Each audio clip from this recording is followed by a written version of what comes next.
Well, hello, teens, and welcome back to our study on the life of Joseph.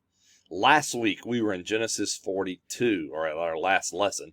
Today, we're going to be in Genesis 43. I kind of left you at a cliffhanger last week.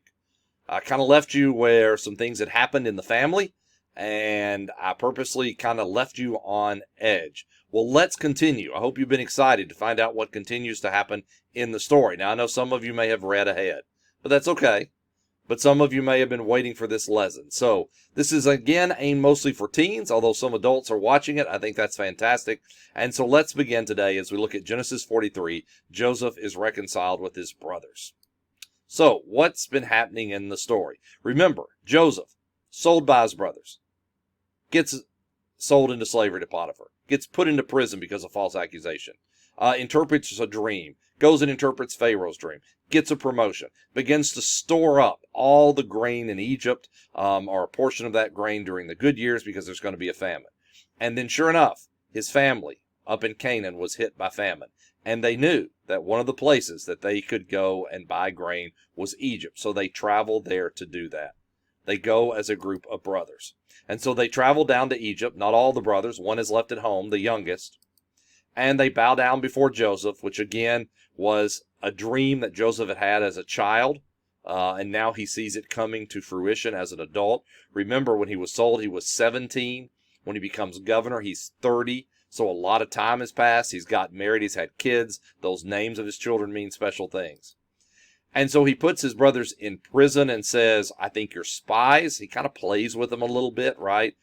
And he says, one of you is going to have to stay back, and I want to see this younger brother. I want to know you're not spies, that you didn't come down to spy out the land, to get our grain, and then come invade us. So I want you to go back, get the younger brother, bring him back. Now, what's he really wanting to do? He's wanting to see his younger brother, Benjamin, the one that he is closely related to, same mom. Well, they go home, and they have to tell their father. Now, remember, he's already lost one son, at least he thinks so. He thinks Joseph was killed by a wild animal. And now one of his sons have been left in an Egyptian prison. Every time these brothers go out, they seem to come back one less son. Now, I know a lot of time has passed. That's not always true. But that's kind of what we're seeing in the story. And now they say, we can't go back unless we take Benjamin, the youngest. And so we're going to see how this begins to play out. So Jacob is worried. He already thinks that he's lost those sons. How can this be happening to him? And that's kind of where we left it in Genesis 42. Now remember, one of the sons, Reuben, had stepped forth, and this is the slide we left on last time, and said, I'll tell you what, let Benjamin go. And if something happens to Benjamin, you can kill my two sons. Now Reuben has a whole bad history with his dad. He's been trying to get in his dad's good graces since they sold Joseph in the pit. And so here's another ploy that he has, that I'll be the responsible child, right? You can trust me now. I've grown up in the last few years. Well, let's see how this story plays out today as we begin in Genesis 43, beginning verse 1. Genesis 43, beginning verse 1. Hope you got your Bibles open and you're reading along with us. Now the famine was severe in the land, and it came to pass that when they had eaten up the grain which they had brought from Egypt, that their father said to them, go back, buy us a little food. So Dad says, we're out of the food. We need more food. But Judah, that's one of the brothers, spoke to him, saying, the man solemnly warned us, saying, you shall not see my face unless your brother is with you. Judah says, Dad, remember, if we go back, we've got to take the youngest brother. We've got to take Benjamin. If you send our brother with us, we will go down and buy you food. We're only going to go. Now, do you remember last week's story? One of the brothers has been left in prison. And these guys went home and have been eating the food. There's no attempt to go back immediately and get him. I think that's interesting. If you're Simon in the story, or Simeon in the story, right? What are you doing? You're in prison in Egypt wondering where your brothers are. And they have been in no hurry. They're waiting. They're hoping something else will happen. And meanwhile, they're eating the grain.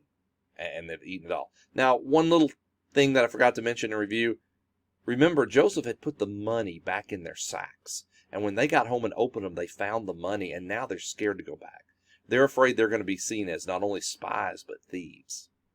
So, Dad says, time to go. They said, we can only go If you send our brother with us, we will go down and buy you food. But if you will not send him, we will not go down. For the man said to us, you shall not see my face unless your brother is with you. So Joseph had already said, I'm not even going to sell you stuff unless you bring that younger brother back.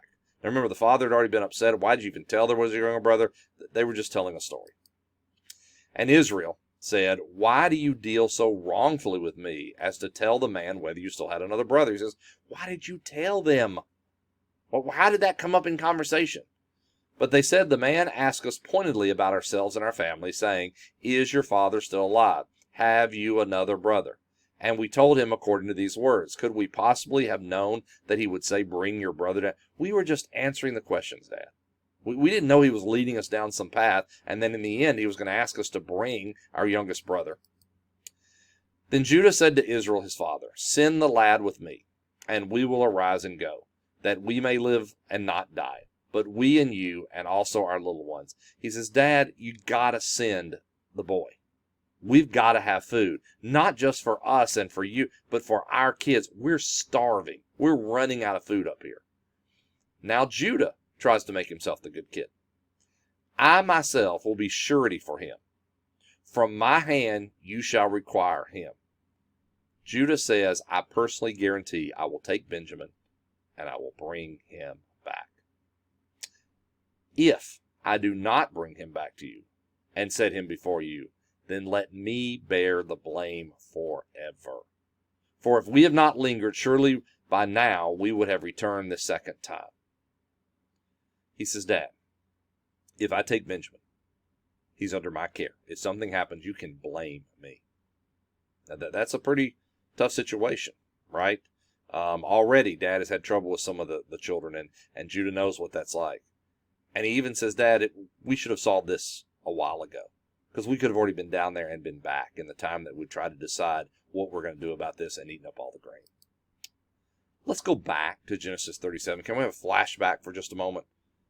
You know, often we study Joseph in this story, and I think rightly so. But I think we miss some of the people around Joseph, and Judah is one of those that have been around Joseph. Can you go back to Genesis 37 and see if Judah has grown up a little bit in the time? Genesis 37, verse 23, kind of a flashback. You ready?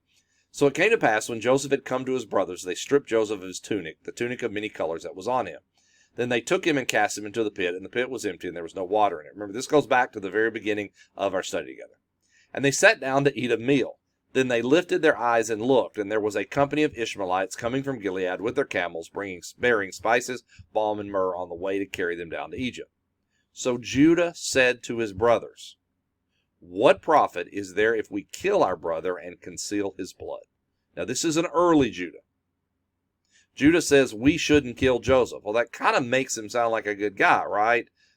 Keep reading. Come and let us sell to the Ishmaelites, and let not our hand be upon him, for he is our brother and our flesh. Judah says, let's not kill him. Let's just sell him. Now, that's a Judah that was trying not to have blood on his hands and make a profit from his own family.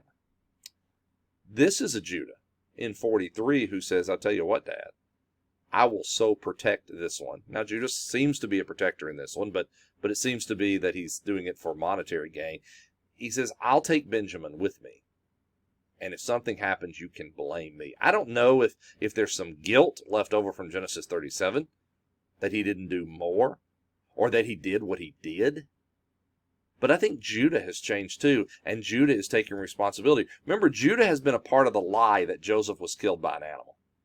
He's let his dad believe that. And so maybe we're seeing a Judah here who has changed. So that had been the story way back from the beginning when we started, right? Joseph thrown in the pit. Judah sells him off. It's his idea to do this. And now Judah seems to be a man who's taking some responsibility. Let's go back to 43. And their father Israel said to them, if it must be so, then do this. I mean, he has to be practical. He says, we've got to eat. Take some of the best fruits of the land in your vessels and carry them down a present for the man. A little balm and a little honey, spices and myrrh, pistachio nuts and almonds.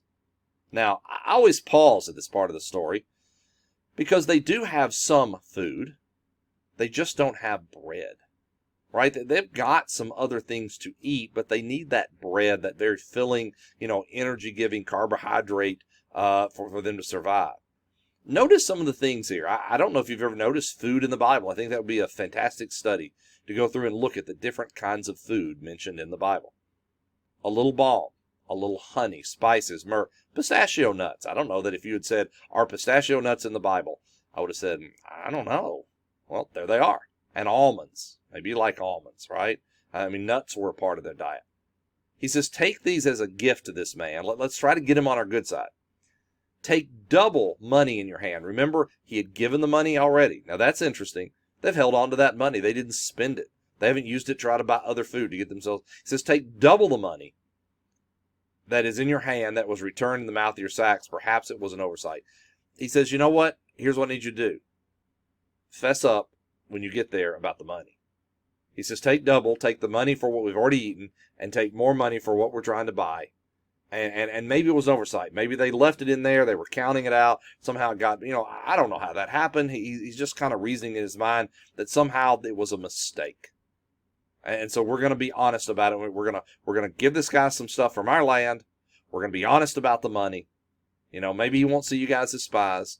Let's set this up so it's a good story so Benjamin can go and come back. Take your brother also, arise and go back to the man. And may God Almighty give you mercy before the man, that he may release your other brother and Benjamin. If I'm bereaved, I'm bereaved. Jacob here has finally come to an understanding. Jacob, also known as Israel in the story, that this is just going to have to happen. And if something happens, I've just got to handle it. Now again, what's been going on with the brother in prison this whole time? What's been happening what does he think? I wish the Bible told us more of that part of the story, but it doesn't. Let's get into the part that it tells us. So, they're going to go back, and whatever happens is going to happen. So, the famine had forced Jacob to send for more food. But Judah, remember, is reminding him that we can't go back without Benjamin. And Jacob, at least at first, is unreasonable and says, why did you even have to bring this up about having another child? And they say, hey, that's just what happens. And then Judah seems to step up and has grown up a little bit in this story. So let's see what happens. So the men took that present and Benjamin, and they took double money in their hand and arose and went down to Egypt, and they stood before Joseph. Remember, there's a journey in that verse. I think so many times we read in the Bible, it's kind of like, they hopped in their car and they went to the grocery store. No. Get a map out. Look at where Canaan is. Look at where Egypt is. So in that verse is a lot of days and weeks, possibly. I think it's also interesting they're traveling as a group. They're traveling loaded with money. It's safer to travel as a group. And remember, they came back as a group and they had food with them, which was probably more valuable than the money at the time.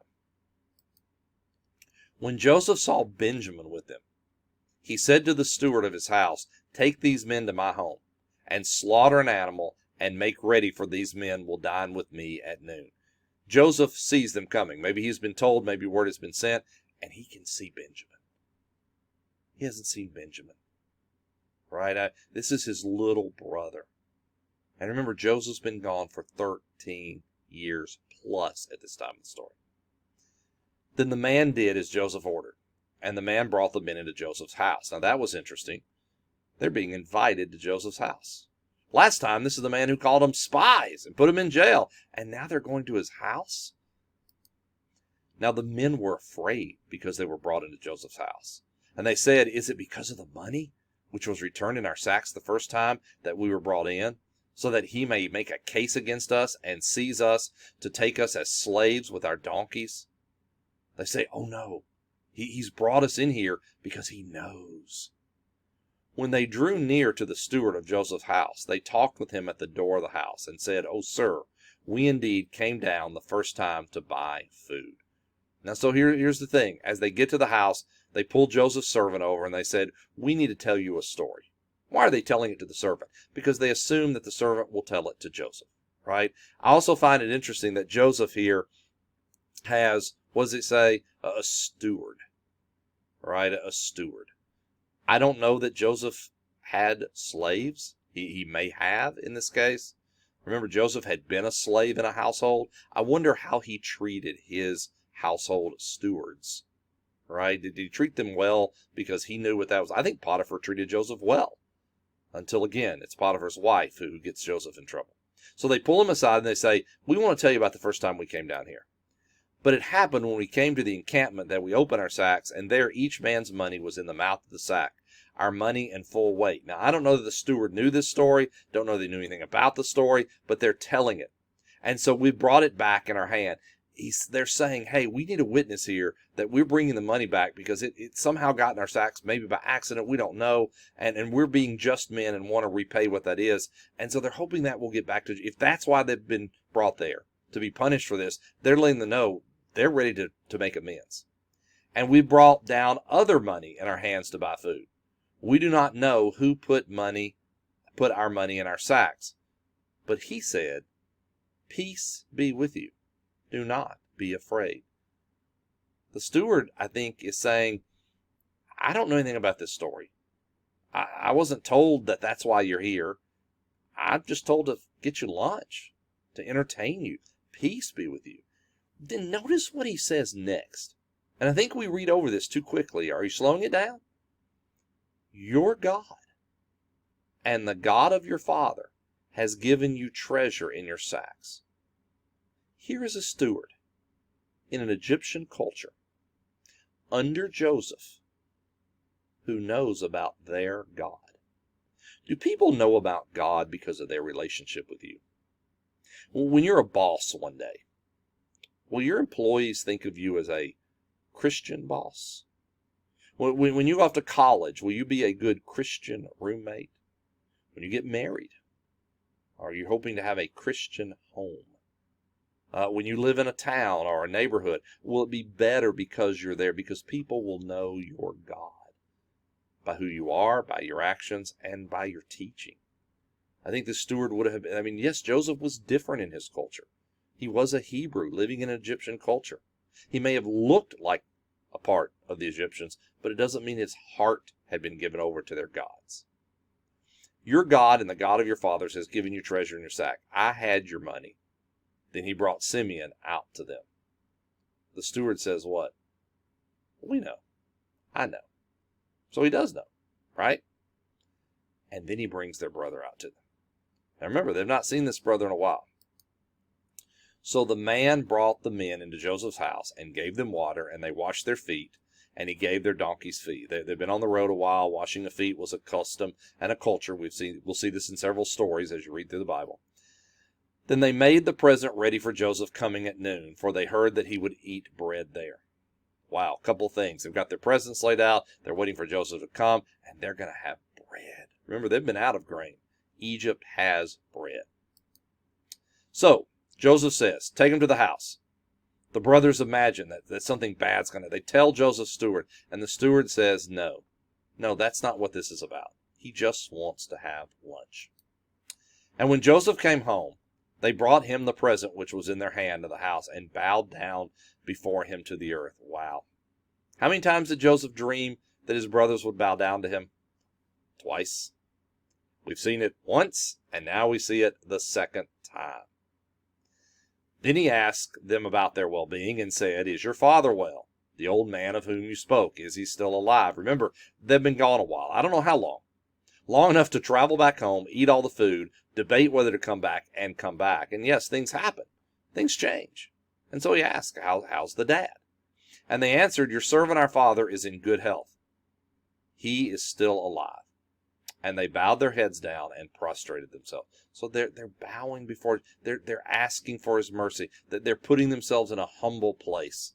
These are not brothers who again, have generally been this kind of people, right? We saw some bad stories about them earlier. Have they changed in the time Joseph has been gone? Is that what Joseph is?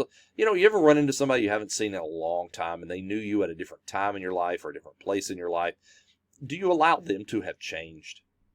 Maybe they weren't a great employee or a good friend, or maybe they in high school were somebody that you knew got into a lot of trouble. Maybe some of you who are teens listening to this are still holding out against somebody who did something in elementary school. Do you allow people to grow and change? I try to do that. I'm a teacher. I'm a teacher of teens, not just in this Bible setting, but in a school setting. And I hope many of my students will go off and grow and change.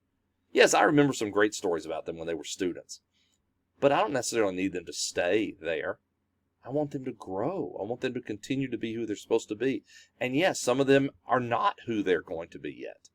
I've got to give them the ability to grow and change.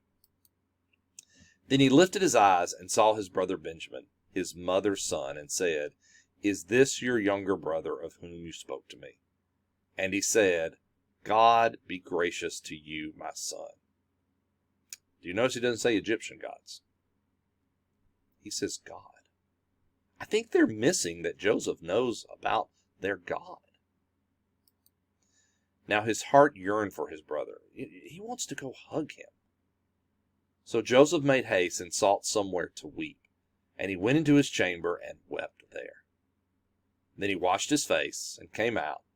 And he restrained himself and said, "Serve the bread." So Joseph, odds, you're standing there? Are you in the story with me? This man says, "Is this the youngest brother?" They say, "Yes, it is." And he looks at him and he leaves the room. What's that about? Well, the story lets us know that Joseph is so overcome by emotion that he has to go and cry. Guys, do you realize for the first time in years, the whole family, not the dad, the whole family of brothers are together in the same room? That has not happened for 13 plus years. Maybe you've been to a Thanksgiving where an uncle or an aunt who was away, maybe they lived far away, maybe they had a health issue, maybe they were in the military, and they were coming home for Thanksgiving. And everybody was excited because the family was going to be home. Some of you will be going off to college, and you're going to have a whole new group of friends and people, and you're going to have a family there that you're going to pick and create, and I hope that God is preparing for you. But you're also going to come home and to be with your family. And you may enjoy college, and you may enjoy being away at times in your life, but to be able to come back home sometime and to be with those people who were formative to you. That's why we have reunions, right? Whether family reunions, school reunions, churches have homecoming sometime. Joseph is all together with his brothers. They still don't know it, though. They don't know it. Remember, we know it as the reader. They don't know. So he comes back in, and they serve the meal. So they set him a place by himself, and them by themselves. He can't sit at the table with them. Now, some of you are growing up. As teens, maybe there was a time at Thanksgiving that you went to a family's house and you had to sit at the kids' table. And maybe you looked forward one day to sitting at the adult table, right? Well, Joseph would love to sit with his family, but he sits separately from his family. Why? Well, the Bible tells us. Are you with me? So they set him a place by himself, and them by themselves, and the Egyptians who ate with them by themselves, because the Egyptians could not eat food with the Hebrews, for this is an abomination to the Egyptians. Egyptians did not eat with Hebrews, maybe because they're strangers. It was a part of their culture, because they were culturally superior in that time period to other cultures. And so they all ate in the same room, but not at the same table. And it was purposeful. And Joseph, remember, was not of rank of some of those people in the room. He was higher rank, so he even eats by himself. So they're all in the same room together, but they don't realize that's what's going on. And they sat before him, the firstborn according to his birthright, and the youngest according to his youth. So Joseph watches them sit down, older brother to youngest brother. Now remember, there's a gap in there. There's a gap where Joseph should be, but he can't be at that table. And the men looked in astonishment at one another. Then he took servings to them from before him, but Benjamin's serving was 5 times as much as theirs. So they drank and were merry with him. Now that had to kind of get their attention, right? They all sit down, that they're being served. Now Joseph has already gone off and wept, remember, that they're sitting at different tables. And Benjamin, the youngest brother, right? Now, you can imagine the oldest brother might need a little more food, or some of the other boys, they're bigger, right? But Benjamin, the youngest. So there they are, gathered together. and Benjamin gets 5. What is that about? What is that about? Was Joseph testing the brothers to see? Remember, at one time, Joseph had been the youngest brother. You ever thought about that? Before Benjamin comes along, Joseph was the youngest brother. And remember how he was treated by them? Was this a test? Was this a test to see, did the brothers now accept all the brothers equally? And so he gives Benjamin 5 times as much. Remember when Joseph got that special coat? Remember how they looked at him and how they hated him? Well, that's where we're going to leave the story today. That's right. Another cliffhanger, right? Well, I wanted to break this story up. I wanted to slow it down. And I know today wasn't a lot of theology, but it was a good part of the story. And I want to leave you, almost like a television show, right? Where everybody is now eating and laughing and they're all together and the camera's kind of panning back and looking at this great scene. And we go to commercial. Well, I don't have a commercial for you today. What I do have for you is just a reminder that we're going to continue this study. We're going to continue this study, and we're going to still be in 43 and then 44 and 45. And there's a lot in this story. I hope you're enjoying the story. It's summertime, school is out. You're probably trying to Netflix a lot of things or watch a lot of things on TV. And so this is what we're kind of doing this summer. We're kind of telling a story. But instead of having to be able to do it all at once, we're doing it in small pieces and putting them together a little bit at a time. I'm enjoying the study. I hope you're enjoying this study. I look forward to seeing you at our next one. Hope you're keeping up. If you have a need, let me know. And I know it's kind of an odd summer. No VBS, no Bible camp. But I hope that we're going to be able to get together and do some activities soon for those that are part of our congregation. And I hope others who are listening to this study will be able to do the same with their family and with their friends. Have a blessed week, everybody. I'll see you next time as the camera zooms back in, as everyone's eating and drinking and having a good time. And let's see what the next part of the story is. Have a blessed day, everybody.